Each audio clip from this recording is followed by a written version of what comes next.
స్విట్జర్లాండ్ని ఓడించి అర్జెంటీనా సెమీఫైనల్కి చేరింది. నార్వేని ఓడించి ఇంగ్లాండ్ కూడా సెమీఫైనల్కి చేరుకుంది.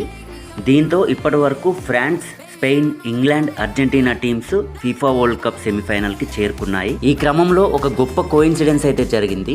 ఫీఫా ర్యాంకింగ్స్లో టాప్ 4 దేశాలు సెమీఫైనల్ చేరాయి. ఇది ఫుట్బాల్ హిస్టరీలోనే ఫస్ట్ టైం.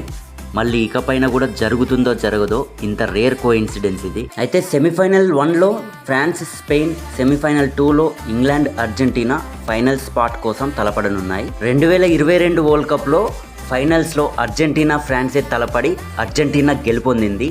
ఈసారి కూడా సేమ్ అదే సీన్ రిపీట్ అవ్వడానికైతే చాలా వరకు అవకాశం ఉంది. మరి చూడాలి ఏం జరుగుతుందో. ఫీఫా వరల్డ్ కప్ ఫైనల్స్కి ఏ దేశాలు వెళ్తాయని మీరు అనుకుంటున్నారో కామెంట్ సెక్షన్లో చెప్పండి. కంటెంట్ నచ్చితే లైక్ చేయండి. ఇలాంటి ఇంట్రెస్టింగ్ స్పోర్ట్స్ అప్డేట్స్ ఎప్పటికప్పుడు తెలుసుకోవడానికి వెంటనే మన ఛానల్ని సబ్స్క్రైబ్ చేసుకోండి.